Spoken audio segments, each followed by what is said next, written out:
What is up, community with closers? Pat Clark here. Got an amazing guest for you today, but I'm actually back in the studio. You can kind of see my hat actually, because it's green. We got the green screen going on, but back in the office. It's pretty hot in here. I'm not gonna lie. I haven't been in here. We've been on the road traveling here and there, and so it's good to be back in the studio. This is pretty awesome. But with no further ado, guys, I got a special guest on here today. We go way back. My good friend, Carlos Gonzales. You guys know him as Loss. I'm going to bring him in here. He is my boy. We go way back. What is up, Carlos? Matt, what's up, man?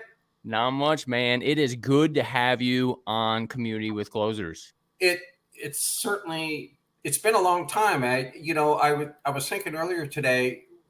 The last time I think we bumped into each other was at Cabo San Lucas at the Cleaning Industry Summit. Yes, it was. You were then Yes. speaking at the Cabo San Lucas gathering, along with a handful of just some really sharp businessmen in the industry, and also actually out of the industry. We had Chuck there, who was more in the roofing type of industry. Chuck Thornke, Yep. and the Spencer Boyd, the NASCAR driver, and obviously you and Josh Taylor and Brandon Vaughn and Jason.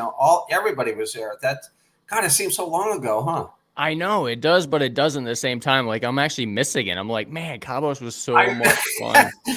I go to my Google Photos, my archive sometimes, and just kind of click through and revisit just all the pictures that I took during the summit, and probably one of the two really cool moments for me was number one when you and your son got up early in the morning, and Josh Taylor as well. I think it was us four. We were running the beach. I think we did 4 miles or something like that. 2 miles, 4 miles on the Yes. beach, Dude, I was dead. My and watching the legs. sunrise come up in the in the ocean and stuff like that. And then the Beautiful. second thing, I think you and I and David Flippin were having coffee at one of the cafes there at the resort, and it was just an impromptu type get together, and we sat there for at least an hour and a half, just kind of pouring our hearts out to each other. Not so Hmm. much business, not so much industry stuff. It was just more of a personal journey, personal testimony.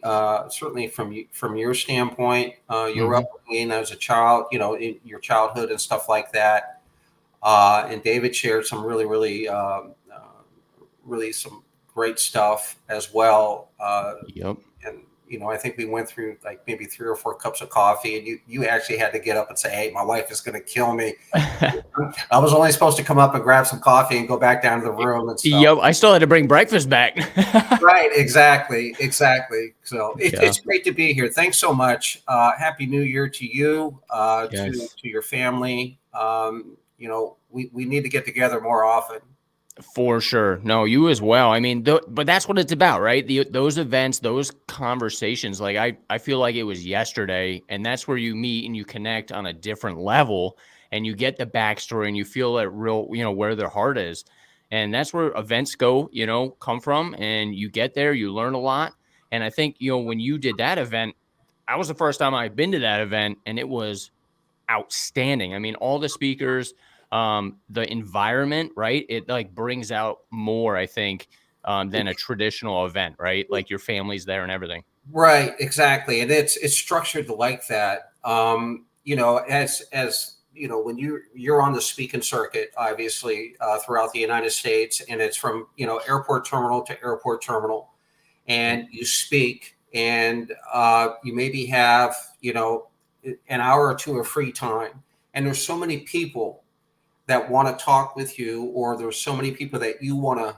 talk with, and the agenda is just so fast paced at these different conferences that you just, when you're done, you realize there's like 10 people that you meant to talk with, and there just wasn't enough time in the day or in the evening to do that. So the way that the Cabo event was, as you know, is we purposely penciled in that extra time where the Mhm. networking, whether it be at the resort, whether it be on the back of a fishing boat catching marlin, whether it Yes. be TVs, cruising the sand dunes and stuff like that, that really just kind of gels the relationships of people in our industry Mhm. that in passing, you spoke to them maybe briefly on a Facebook post, or they offered advice, or you offered advice. They sent you a private message saying thank you Yeah. or whatever, and you may meet them at an event, but it's more of a handshake saying, "Hey, let's catch up later on." And when later on arrives, the event's over, Yep. and you regret not, Yeah. taking the time to speak with those people. So I think what we had in Cabo San Lucas was just it really unfolded, certainly with the coffee that we had. I didn't plan it. Dave No. planned it. You popped in. I said, "Hey, Pat, sit down." And here we were, a good hour later, crying, Yeah. opening up our hearts, talking about some really, really deep stuff that normally you just don't talk about at traditional conferences. So I'm glad you Yeah. had a great time. Yeah. My kids are still to this day. When are we going back? When are we going back? It Well, was awesome. I get a lot of requests. I'm not gonna lie to you. Over the last couple of years, we've received our fair share of people, even outside of the industry, that caught wind Mhm. about the Cleaning Industry Summit. And the reason why I have not officially pulled the trigger on setting something up is twofold. Number one, I'm keeping an eye on the economy. I'm keeping an Mhm. eye on what's going on in the world as it relates to cost. It's a little bit of money for people to fork out to go to these events, especially Cabo San Lucas. You're at a 5-star resort, so it's a little bit of money. And Mhm. I kind of try to keep a pulse on does this make sense for the industry right now? Is the economy? Am I hearing from contractors, on the different social media platforms that their balance sheets are really, really looking good? They got jobs lined up, this and that. And when I look through the periscope of the economy, the industry, and stuff, Mhm. it's kind of interesting. Things are I don't want to say touch and go, Mhm. but I think folks are looking at their bottom line a little bit closer the last couple of years. If they can't afford to fork out X amount of dollars, and they could get by one more year without attending something, that's what Yep. they're opting to do. And they're defaulting to the live videos Yeah. that we have, the webinars, the podcasts that you do, that Brandon does, all the guys in the industry Mhm. that get on Facebook and offer free advice. So that was really the main focus, or the main reason why I have not put that back out there on the agenda. I'm just kind of looking at the way that the economy is, and whether or not it makes sense. Yeah. Not for us, not for me. I mean, obviously, I can No, for talk about it, contractors. but there's a consideration that you have to look at in regards to your audience. It's like, can they afford it? Is it going to be enough meat and potatoes on the plate for them to make it worth their while? So Yeah, no, I'm with you there because I mean, let's face it, the landscaping has changed, right? Marketing and stuff like that we've done, even 5 years ago isn't working right now. well, And so, let's talk about that. Let's talk about the not even so much our industry, but just yep. broad in broad terms. When you talk about the marketing that has shifted, Yeah. you could probably go back to right at the beginning of COVID, when things just started moving in another direction. Mhm. And you got a lot of things in play right now today going on in the marketing department that, like you said, we didn't have, Yeah. 5-10 years ago. You have more and more folks going into social media platforms to push the message Yeah. versus snail mail. You have AI now, Mm, artificial intelligence entering the picture. I won't even say entering the picture. I think they're on the stage now, yeah. in our industry, and certainly in other industries that, obviously you deal with. AI is certainly at the, forefront, where it is a topic of discussion. And I think for the Yeah. pressure washing industry, the service industry that we're in, we're a tough crowd. So it takes us a while for us to wrap our minds around something like an AI platform. Yeah. And some of us old farts that have been around the industry, like I've been, part of this industry now for 26, 27 years. Some of us old guys, we're a little resistant to change. Mhm. Everybody's resistant to change. Oh yeah. So I think as things unfold in 2024, you're going to see more unique marketing platforms come out. The days of Twitter, the days of Instagram and stuff like that are still going to be relevant, but I think you're gonna see more and more creative tools being handed out, through the monitors on Facebook, on social media, whether it For be sure. TikTok, this and that. So there's a lot of exciting things I think that our industry can take advantage of Yeah. as we go into the new year. But it's just shifting. Everything's so quick now. You It know, is. you can go on Facebook and download an AI program and pretty much plug in a video that's an hour long, and Hmm. AI takes care of it, chops it up into 3-minute increments, and now you have 12, 15 marketing videos already done for you. Yeah. Yep. 5 years ago, 10 years ago, Pat, that wasn't possible. I know. Yeah, we had to do it the old school way. Yeah, exactly. Yep. Exactly. So beyond AI, I mean, you're in the trenches now. You're expanding. You're Yep. basically a US brand, if you will. You're Yep. always, opening up different facilities throughout the United States, and it's hard to keep an eye on you sometimes because you're going from one terminal to the next. But what Yep. are you doing in regards to your service besides AI? Is there Yeah. anything else that you're implementing in your arsenal to kind of stay ahead of the game? Yeah, so we're training our team members, our general managers, our lead technicians, like to get good on camera because we want that footage, right? For the different platforms to get the message out there. But there still is a point too with all the online stuff. You have to be good with videos. You have to be good and you have to get them out and be consistent with it for your consumers because they are watching this stuff. If you have your Facebook page or your company Facebook page, they're watching all of it. You know what I mean? TikTok, you know that they're going to those things. And so we're teaching our guys to do that so we can then grab that content, right? And pull it in house and then we can chop up the videos, you know what I mean, put them out there on our social platforms for our company. But not only that, it still is, I would say, boots on the ground, whereas like sometimes Google necessarily, like everybody went to Google ads and things were getting tight with economies. And we've seen this throughout the history of our company with 2008 and then 2020. And so people aren't necessarily going to Google. So we have a really strong boots on the ground platform. I call it the 1-2 punch, right? So it creates a buzz. When we start a new location, like for instance, we started Miami not too long ago, and they're already up and they're ready to get their second truck within 4 months later, right? Wow. Because of the boots on the ground and then what I call the 1-2 punch. You got to be number one on Google. You got to get there, right? You have to have the ways to do it. So we've actually expanded our team that is good on the internet presence that we can get number one on Google right away because you have a brick and mortar, right? So you got to look at these things now. Whereas before we can work from our house, but now they're getting really strict on that. So you have to look at those rules and then be at the top of your game.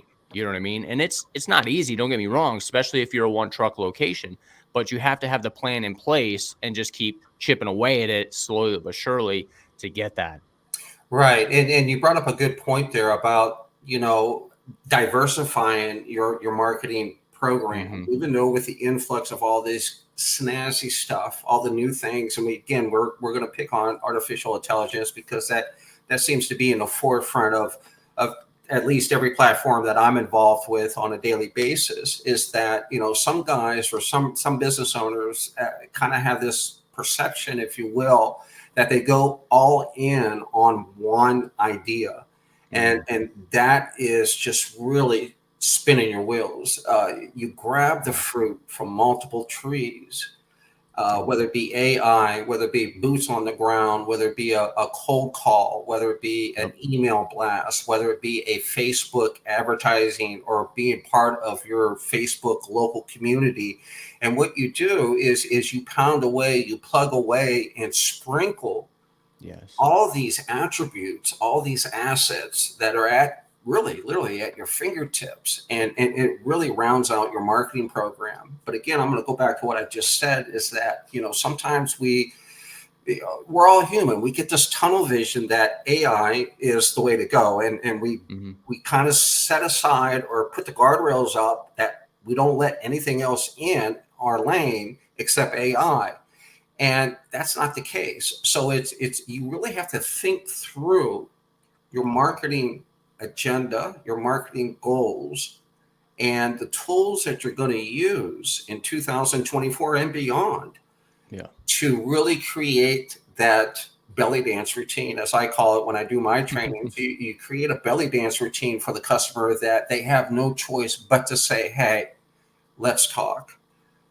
So I think that's important. And I think, you know, it certainly speaks well of you. And obviously you're doing the right thing. You know, with Miami already, you know, gearing up and got the keys to a second truck, you know, boots on the ground, maybe knocking on doors, going in and sitting in the boardroom face to face with the property manager and leaving with a firm handshake and looking that client in the eye.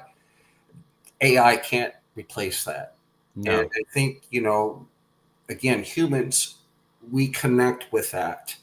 We connect with that interaction. The AI marketing concept and all the other stuff out there, TikTok, Twitter, Facebook, whatever, that's just getting people to the front door.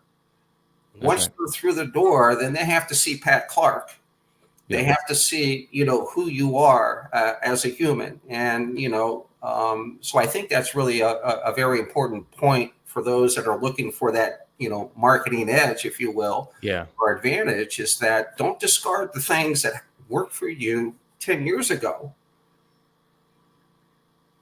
Don't discard that because it worked. You just may have to redefine it. You may have to sharpen up your pencil a little bit. You may have to move the words around a little bit, but stay on that path because your phone rang.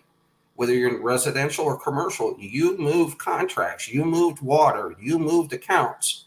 Don't just disregard the old-fashioned way, roll up your sleeves and old-fashioned sell it. But if you still works. You add all this other new stuff on top of it, it's an asset. It's an asset you can use. And I think like ChatGPT will make it better, right? Like, so when we're doing those things in email blasts, like ChatGPT can do the whole text for you. You can do blogs now way easier. You know, we're like, shoot, how do I come up with content every month?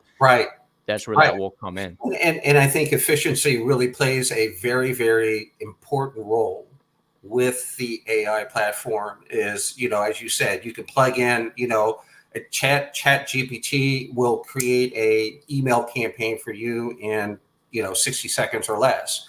Whereas years ago, we labored with, you know, the notebook and pen, and we locked ourselves in our office for hours and hours trying to create a marketing or an email campaign. So I think efficiency, click and submit, hit and move on.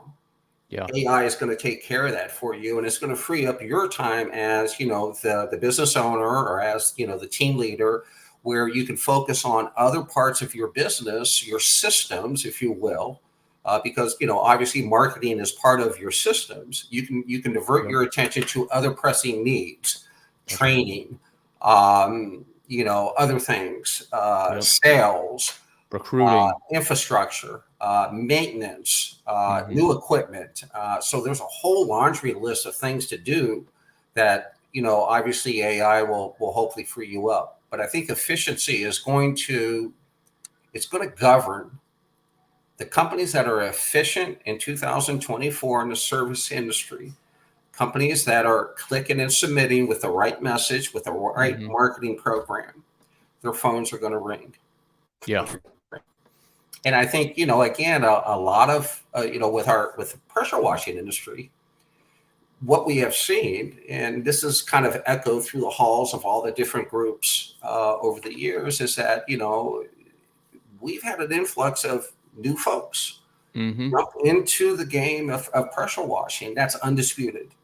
We kind of toiled with the idea post COVID saying, well, they're only going to be here for a few months and then they're going to leave. Well, they didn't. Mm-hmm. So the market, as far as contractors are concerned, we have more people in the game now. Yeah. So again, you have to leverage the resources that are out there to put you kind of two pegs above that competitor. What Mm-hmm. is going to make you stand out? And I applied even with, our manufacturing, with our, with EBC. Mm-hmm. It's not just from a surface standpoint, it goes right to sales. Our goal with EBC obviously is sales. We want to move products. And years ago, we relied on, our relationships that we had, with the industry, because I've been around for a long time. And that, we're so thankful for the contractor community back then and even today that, extend their business to us. Mm-hmm. But 2 or 3 years ago, I had to kind of hit the pause button and say, this is going to run its course eventually. And I need to be more creative in regards to how I get my message out to potential customers for our products. Customer service will always be number one. And that should reign in every single business, no matter what you do. If you're doing HVAC, you're doing window cleaning, you're doing kitchen exhaust, you're doing plumbing, you're doing roofing, you're doing carpet cleaning, customer service. Yes. There is nothing that's going to replace customer service. So if you keep those fundamental, I guess the word, I don't want to say fundamental beliefs of your Mm-hmm. business, the cornerstones of your business, if you keep those in the forefront and build on top of that, again, your phone's going to ring. Yeah. But it's a tough market now. It's tough out there. It's definitely different. Yeah. It's definitely, like you said, with the competition and stuff like that, but you have to market more than your competition. Like, look at the things. I love going back and I'll look at and I don't say competitors, right? Because that's where, like, with you, we've always had the abundance mindset, right? It was training, it was teaching, it was bringing our industry up. And so with that being said, like, we invest in our, local, exterior cleaning companies. We want to give them leads. And we want to work with them. And so, with that being said, I want to know what they're doing right. So, we'll even look at some of the reviews. You will look at another company's reviews and you will learn a lot, right? Like what they're doing right, what the customer wants. I've always done that. And that's the way I've kind of always run my business was like, what do the customers want? And they want customer service. They want to know that you're going to take care of it, right? Even after whatever it may be. And you're going to answer the phone. You're going to show up. You're going to do what you say you're going to do. And so that's what it's always been. And like, no matter what, money, was never a thing. It's like, we're not doing this for money. Like we are, but we're not. So like when I'm addressing a customer with maybe plant damage or, we pulled the hose and we broke a little light, in the front yard. Well, we're going to go out there and replace it. And I'm going to give them a $50, gift card to go, for dinner. Right. Because that's in the name of good customer service. That's what we do. Because it's not the customer now, it's the customer for life, and they're going to refer others. Exactly. And again, the metamorphosis with our industry is, and again, I go back to the influx of, the newer folks coming in. Sometimes it could be a tougher sell. Mm-hmm. When you have customer A that's been with you for X amount of years, mm-hmm. and we sometimes I won't say take for granted, but we just assume that they're going to be a customer for life. And one of the things that I train on, with our niche market training is that, your customers, when was the last time you've reached out and touched them? How many times during the year do you touch them? And don't touch them when you submit invoices. That's right. Touch them just impromptu. Yeah. Give them updates on what's going on in your company, some of the growth, some of the new things that are happening, some of the new crews, new hires that you're going to send out to that location that they've never been on before. That is a perfect segue just to stay engaged with the customer. And our customers now are even more internet savvy than they were 10 years ago. Yep. So we talk about AI, we talk about, the TikTok videos, we talk about, the Snapchat platforms and all the neat spokes in the wheel that we use for marketing. Well, our customers are also engaged and in tuned with all the new things that are going on Yep. in the world in regards to social media and leveraging. So your customer would be able, if they're savvy enough, they'll know if whether or not they get that email, whether or not it's an AI generated email. Yeah. So sometimes picking up the phone for no reason at all. And even if your customer does not pick up the phone, you leave that voicemail just saying, hey, was driving down the road. I know we haven't serviced you in the last 2 months or whatever. We're not due for a quarterly cleaning, but I just wanted to touch base with you and, hope that you're having a great week. If you have any questions about our services, you have my number directly. Feel free to call me. Sometimes customers will just melt in their chairs when they get those kind of messages. So again, going back to marketing is don't forget about the things that worked 10 years ago. They're still relevant. That's how you keep those customers. Yeah. When you add those AI ideas and the free postcards that you can generate online, for marketing and whatever like that, that's just that's the seasoning of a solid business. You're just seasoning something that is great already, and continue to believe that you're great. Yeah. And that's where we build out like a marketing calendar. I call it the marketing/business plan. You've probably seen some of my pictures and videos where I have that 10-foot by 4-foot marketing plan. It is digital now too. And you're building those out because you still like those things haven't changed, right? So like for me, clip flyers has changed. You can't do clip flyers in some markets. It just isn't going to work. And it dies down because people are like, you're littering, you know what I mean? But you have to tweak everything. You have to be tracking your results on a weekly basis, right? To know where you're going. And so like what you're saying with customers, it's paramount where even with our commercial customers, we check in yearly and say, hey man, how do we do this year? Like, where can we improve? And we do that by phone, not by, an email or a survey. We do it by phone. And I always do that is like touch base, like you said, on holidays, Christmas, send out those postcards, of the kids, of the family, of the business growing, whatever it may be. There's so much you can be doing. And not to mention, everybody has this. You got a smartphone, you got reminders, right on your phone. So I know for me, when I first started, like, and this is for a lot of people who just started these companies in our areas. You got guys that are veterans, you got new guys coming in. Like, if you are impacting your community, I know when I first started, I couldn't. Like, I just didn't have the money. I was trying to make the bills, right? I'm trying to get the next job. I wasn't thinking about the community. So guys that are like, oh, shoot, I got too much competition. Well, guess what? You should be doing the community outreach. You should be doing the events, the fairs. You should be doing the pencils for the kids, the school books, because you have been there, that, and you probably got a little bit more money than the guy that just started. And that's going to get you out there more, right? And, community events are awesome because you're going to meet people that, really want you to do more in the community. And, the more people you have, the more staff you have, the more you can do. And that's where I think for me, like my why changed. Back then it was, young Pat, 20 years old, started the business, want to make $1 million.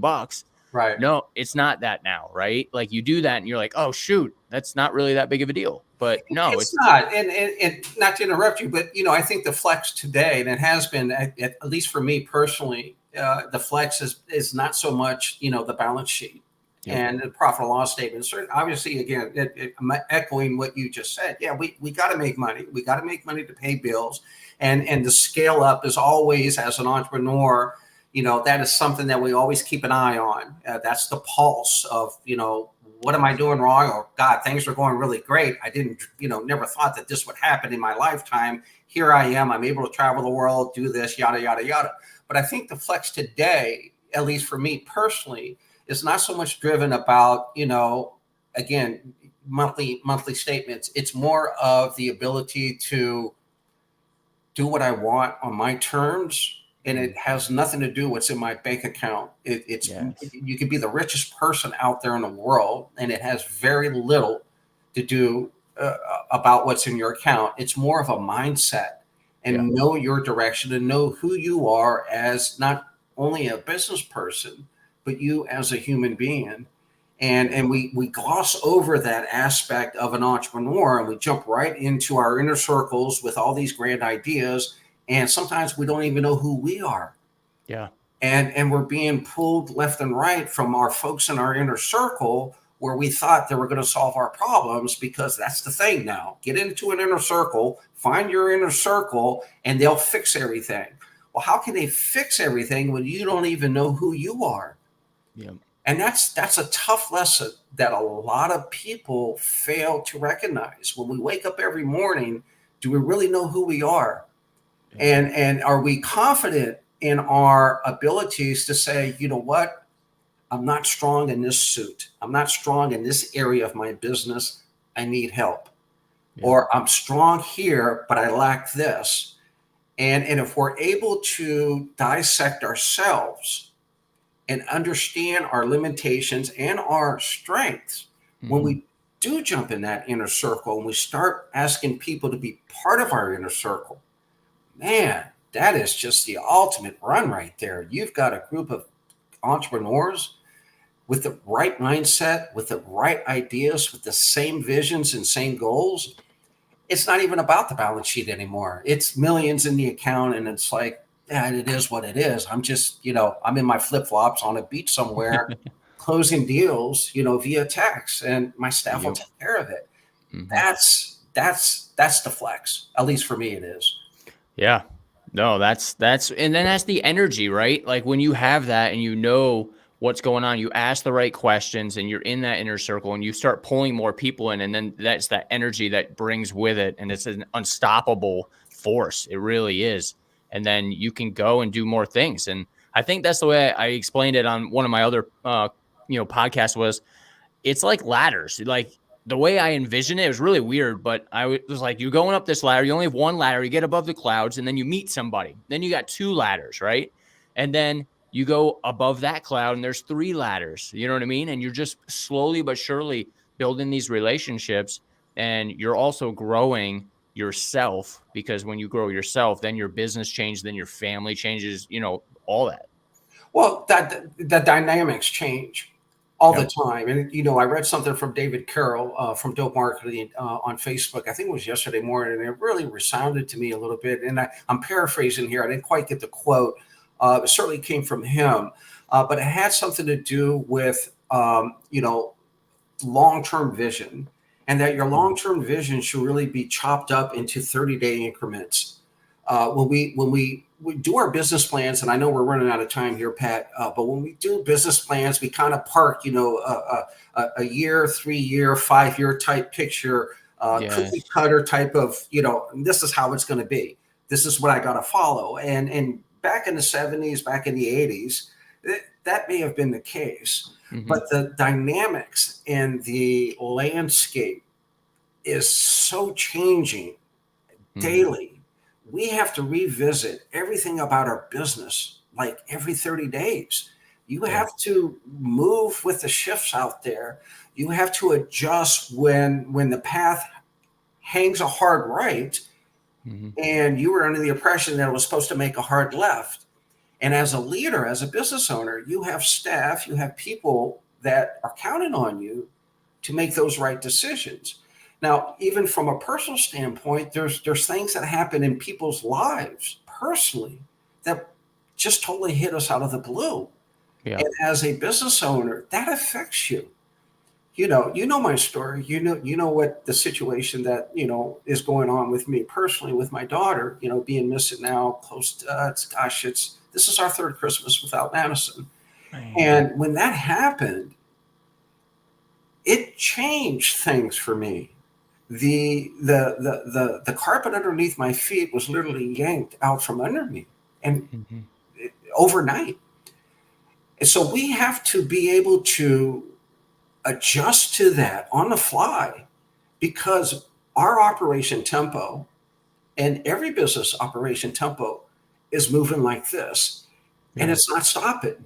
The world is not going to stop and wait for Carlos to catch up. I can't tell everybody in my EBC network, my team, oh, time out. We have to put everything on pause until this personal thing catches up. It doesn't work that way. So it took me a good year and a half for me to get back on the bike again. I was off my bike, Pat. When Madison came up missing, I was I off. believe it. I can't imagine. I went through the motions on Facebook. I'm going to be honest with all the viewers out there. It was tough. It was something that I just never expected. But again, not to highlight, the situation with my daughter, but things on a personal level also has a major, major impact on how you're going to deal with things in your business. When you're getting shitty stuff done at home, you bring that into the office, and your staff feeds off that. Staff that's been with you for quite some time. When Patrick Clark has a bad day, when JC Kornansky has a bad day, you have staff that's been with you for a while. When you walk in and you're not yourself, that vibe carries through the halls. They know it. Operation, and it has it, and it can spread like cancer. So it's running a business. Yeah, I know. You got to show up with a smile, even though what's going on. Yeah. So tough. We have, as owners, we have all this stuff every single day, pounding away, both internally and externally.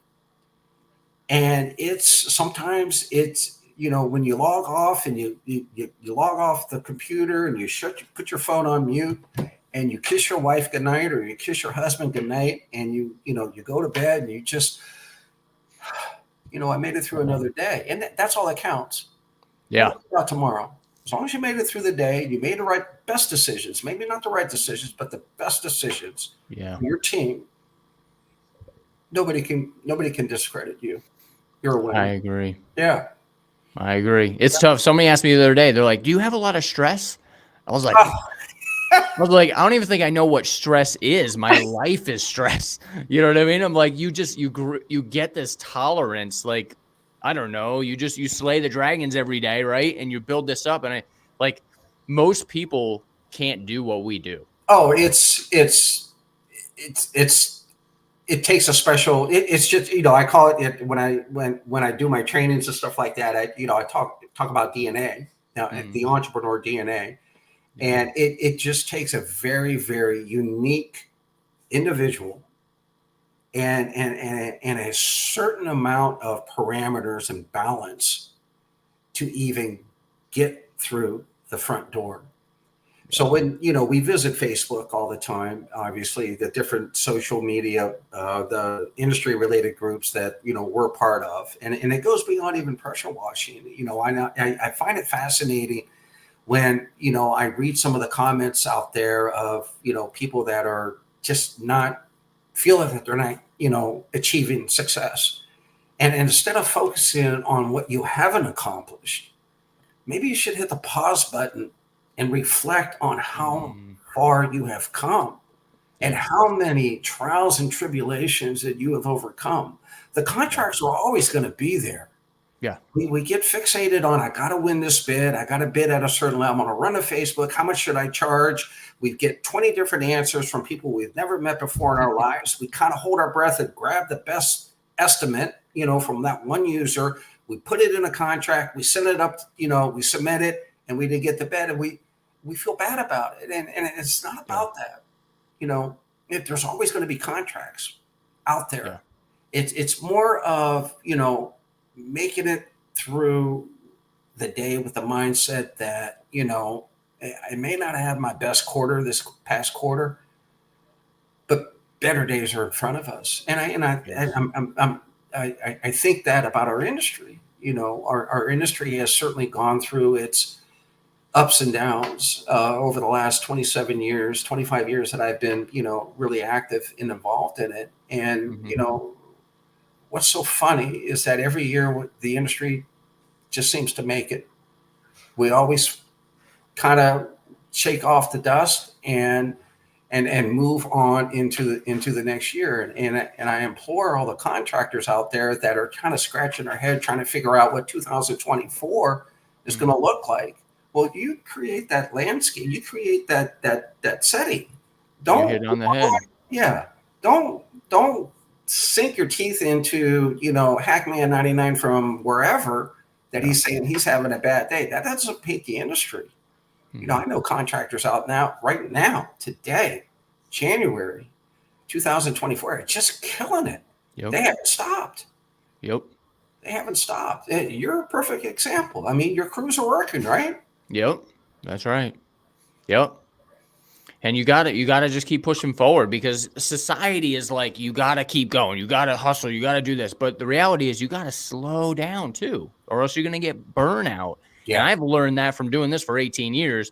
There's a point where we were, 5 years ago, I was losing guys in October, right? Like that was the burnout period. And then I had to hire, and I was like, what in the world? We're hiring, going into the winter. And so I didn't let my foot off the gas, but you know, you got to reflect on what your wins are. You know what I mean? Take the time with the family. It's tough because, you're like, go, go, go, go, go. And it's not good. Right. And I think this in 2024, like we got to pour into our communities. We got to show love. Like our country needs it. You know what I mean? Like, small business is the backbone of America, period. Like we got to start really stepping up, I think, with our communities, with just, helping people. Well, I think it even goes even deeper than that. And you're absolutely right in regards to the community spirit. But let's bring it even in a little bit closer and put it under a magnifying glass in regards to our industry. Yes. Our industry, we always talk about the good stuff and the positive stuff. And that's always a good segue into, talking about, our industry. But there's also an underbelly of our industry where, there's negativity, there's finger pointing, there's criticism, there's jealousy. This is all normal stuff. We're not unique. We're all human. Yeah, people get jealous because this person has scaled up, or this person has, locations all over the world or whatever.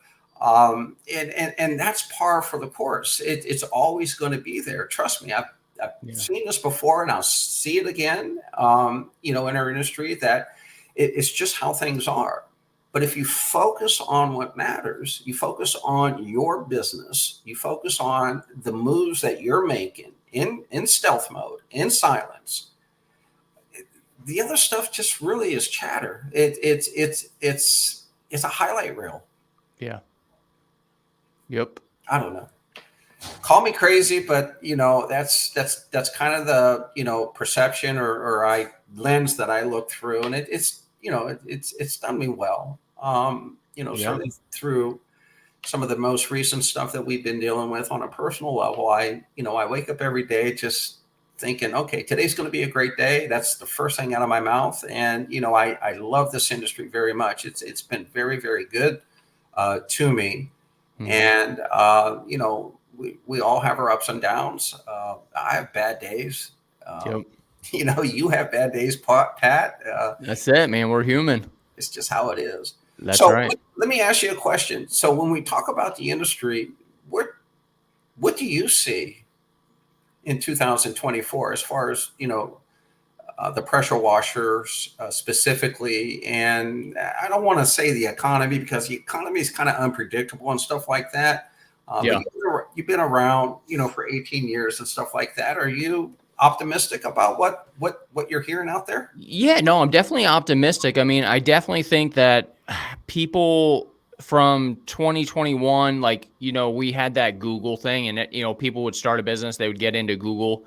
And I think that some people, not gotten lazy, but let their foot off the gas, and they're letting, other people come in and rise up, which is fine. But I think, people are, selling businesses, a lot of things, money is changing. We see that throughout, not just our industry, right? Money is changing hands. And so like with the exterior cleaning industry, we're getting better, right? We're getting seen. I think there's more and more $1 million companies popping up, which is amazing. And I think we're creating a standard. Now there are another side of that where you have the YouTube, right? Where people are just getting in and they're like, ooh, I can make $30,000 a month. This is amazing, right? And then they're like, shoot, where's the $30,000, right? And it's not happening as fast. And they just get into it with a false belief of it takes friggin' hard work, like in any business, right? You got to get out there, you got to build it. It's not just going to happen. And so there's going to be, people that we see like this winter, that are selling rigs, just like we see most winners. But I think in 2024, you're going to see, the cream of the crop really coming to the top in 2024 that are prepared. They are going to be tracking their numbers from last year. They're going to know what they're going into. They're going to have their goals set. They're going to be doing a lot of tracking from previous years going forward, whereas people that weren't tracking, that were, doing it by feel, if you will, right? I feel like my ads are doing good. I feel like the leads are coming in, aren't going to be, doing too hot. And that's the reality. And I think that's where like events come into play, right? Like, and I'm not just saying it with sales boost, but other events like your event, you know what I mean? Like where they can get knowledge, and you got to kind of put your money where your mouth is. Like for me, I've bought my competitor's product. We were doing gutter guards. I bought my competitor's product, put it on my house. So I knew from experience what that was and how my product would be superior or not, right? So I think that's going to need to be a thing too, is like just stepping up the game, tracking, having the systems like you were talking about earlier, like putting the systems in place and following them, right? And then building that team. Mm-hmm. I think also too, what we're seeing in the industry is more traditional pressure washing contractors looking at other avenues to add on to their service. Again, just off the top of my head, I know in 2022, 23 time period, we had the, the garage floor. What's the word I want? What is that in where they grind up the floor and then they the epoxy floors, for garages. You got the epoxy garage floor industry, and I think Brandon Vaughn actually stuck his big toe in that, and really made some really, really nice moves with his rollout of doing epoxy floors. The second thing, and I think JC was on earlier, I'm not sure if he's still here or not, but again, your Christmas lighting, your add-on services where, 3 or 4 months out of the year, you're pushing that Christmas lighting installation. We saw a real big uptick in that in the industry this year, I think, than ever before. Correct me if I'm wrong. And I think, there's been a lot of players in that as far as training and teaching and stuff. And then also too, again, we didn't even talk about the drone industry that is, slowly but surely making its way through the halls of our industry. You have Dougie Dew from Spray Wash Academy, really leading, I won't say leading the charge, but he's been very instrumental in, at least for me personally, catching my eye about what the drone industry entails. And he's done a fabulous job over there at Spray Wash Academy. And also, I think he even has a drone group, if I'm not mistaken, where the transparency and the information is very, very free flowing. So I think, again, what we're seeing in end of 2023 going into 2024, you have these options out there of not only doing traditional, residential, commercial pressure washing. There's opportunities out there for niche markets, if you want to call it that, where you're grabbing a Christmas lighting, approach where, 2-3 months out of the year, closing out, the end of the year, you're going to be doing Christmas lighting. You're grabbing some revenue there. You have your drone that is slowly but surely, again, trying to stabilize our industry. And we as pressure washing contractors, and of course me as a manufacturer, I'm trying to figure out a way, how can I get my product, in front of these folks? So I think, again, the momentum is there. It's just whether or not our pressure washing contractors are willing to, like you said, slow down, maybe hit the pause button and assess whether or not that's a good fit. Just because someone does Christmas lighting, that doesn't necessarily mean that's a fit for your business. It could be, you know, and I'm not saying it's not, but again, as business owners, we have to Yeah. make the choice of whether or not should I even do the service. It just does, it goes against the grain of what we've been doing for years and years and years. So again, the learning curve that's even involved in something like that. I don't know what it takes to, do epoxy. I'm sure I could call Brandon up and he can tell me in 30 minutes or less, but you just don't walk into it one day and say, I'm going to be an epoxy cleaner and do it. You have to learn the trade. Yeah. Same thing with Christmas lighting. You have to learn to trade. You have to understand the do's and don'ts. So again, when you go back to the pressure washing contractor and the influx of the new guys, and they learned it one way off of YouTube, as you mentioned, if you will, and they figured this is the only way. And when some of the more seasoned vets tried to point them in the right direction, said, yeah, you did a great job, but there's a better way or a more efficient way of doing this. And when you broach that on the groups, the internet slaps start, coming out of the woodwork. and you as a veteran, or you someone that's trying to help a younger guy, you're beat out of the room. You're literally chased out of the room because, what are you selling? Well, I'm not selling anything. I'm just a contractor. I've been doing this for 15 years, yada, yada, yada. Why don't you, well, who do you work for? And it's this epiphany of, well, I'm just trying to help. That's right. So this is the tug of war match, I think, sometimes that plays out, and it clouds our industry. It drags it down. And then when you go into these groups, you're a little bit cautious. Mm-hmm. You're a little bit gun shy to volunteer to go, because I guess in one way or another, you feel, oh, it's not appreciated. Well, I downloaded this from YouTube, and the guy swore up and down this is the only way to do it. And, that's it. Yeah. So it kind of piggybacks on a little bit of what you said about, the YouTube crowd, call it that. So no, it definitely does. So I know we're a little bit over time on this, but so a question for you is, so what's to come with you? What's 24 look for you? And then tell us a little bit about kind of what your vision is for 2024.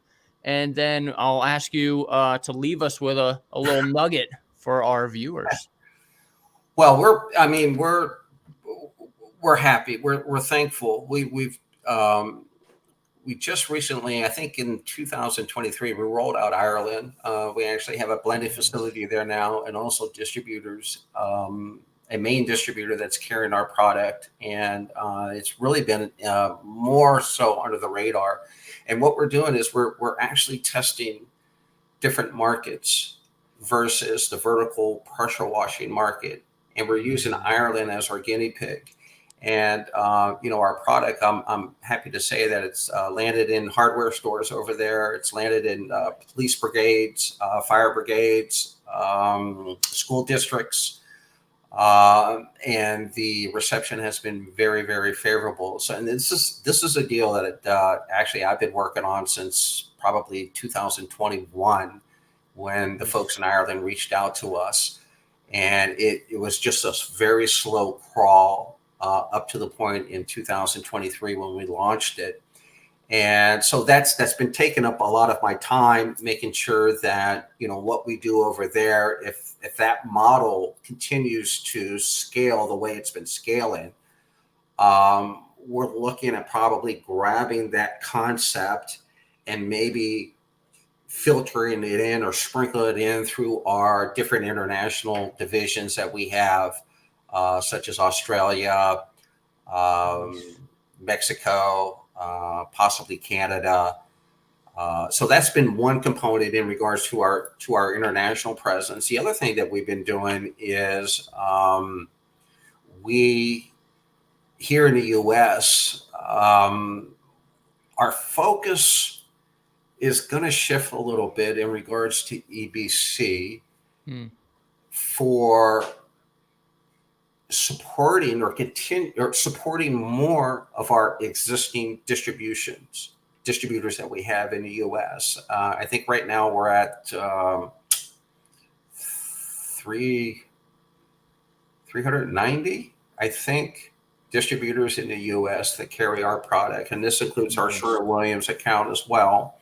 And we receive our fair share of distributors throughout the United States that reach out to us and say, "Hey, we would like to talk with you a little bit about possibly bringing on our product." So we're actually going to be tapping that brake a little bit and not looking at expanding the brand name or the product into the U.S. because we're pretty much in all over the place in the U.S. We have that availability. So what we're doing now is we're shifting gears, and we're going to be working hand in hand, if you will, with our distributors to, number one, ask them, how can we help you? What are the things can EBC Corp do to help you advertise our product, move our product, leverage relationships? We're also going to be introducing our outside salespeople that we have in place with EBC. That's another thing that hasn't really been prominent in the pressure washing industry, because I've been the face of EBC for the pressure washing contractor or the industry. But we have outside sales reps all scattered across the U.S. That work on putting EBC in front of other industries. So we're going to reel them back a little bit, and we feel that they have enough time under their belt to adequately represent the product line within the pressure washing industry. Love that. So that's kind of the shift right there. Again, we're constantly working on systems. We're constantly working on how to improve the blends.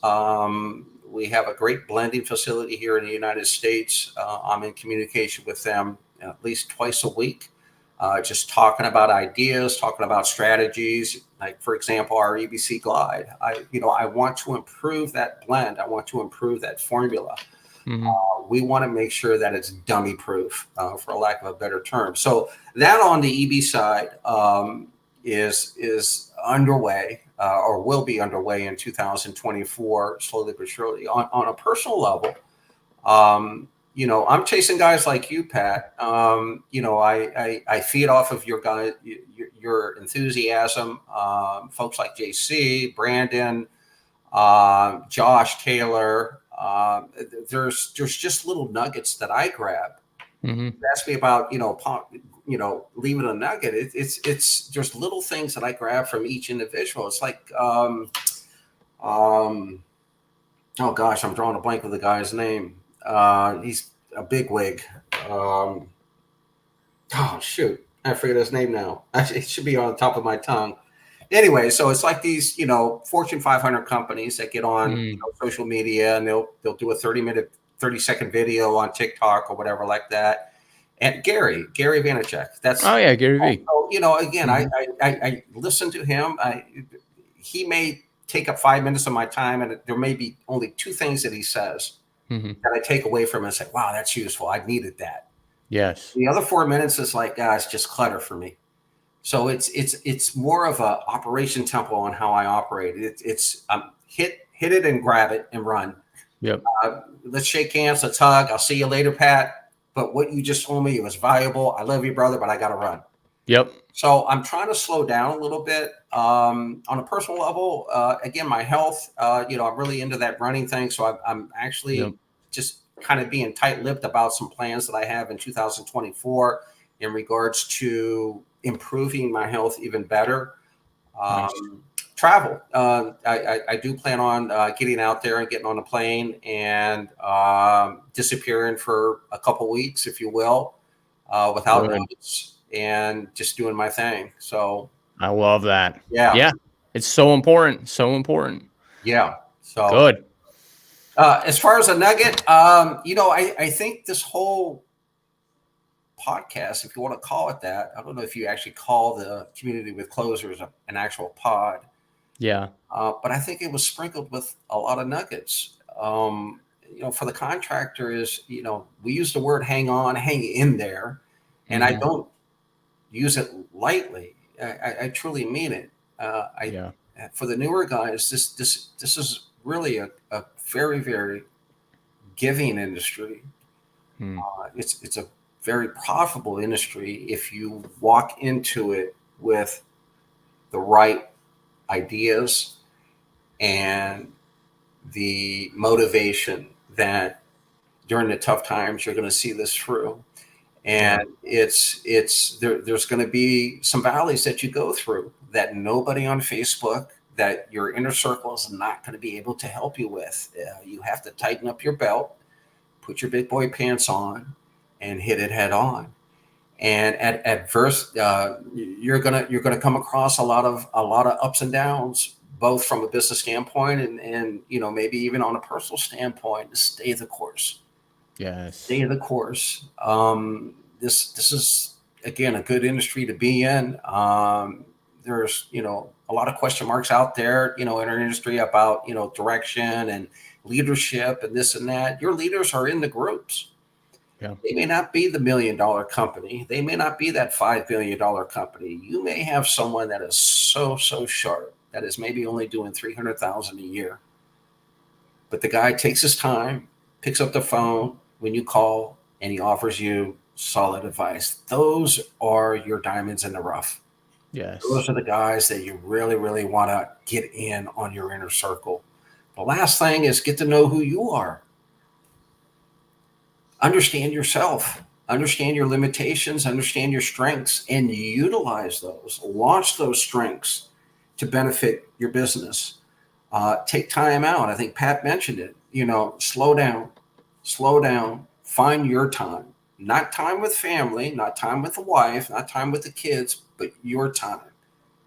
Just log off and do what, whether it be fishing, whether it be horseback riding, motorbikes, ATV, or traveling the world or whatever, but find that time for yourself and recharge. Find those battery cables to recharge, your mindset. So, yep, I love that, Carlos. okay. Amazing time on here, man. And I'm gonna leave you guys with a quote, which is Winston Churchill: "Never, never, never give up." That was my little mantra there. I got my coaster actually right there. My mom gave me years ago in 2010, man, when I was gonna throw in the towel. But right. I got my little quote back there. You mad, bro? You see it back there? Yep. That's awesome. Right. Pat, I can't thank you enough. I know we went way over the allocated time. Well worth it. Where you're at, man. But yes, sir. I told you earlier that we can sit and talk for hours.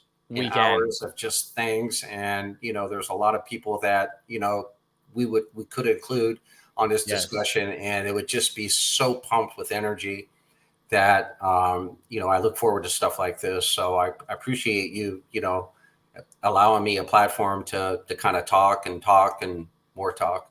Hey, no worries, man. I love it. These conversations, you know what I mean, go way beyond this. So good stuff. Well, hopefully everybody enjoyed Community with Closers tonight.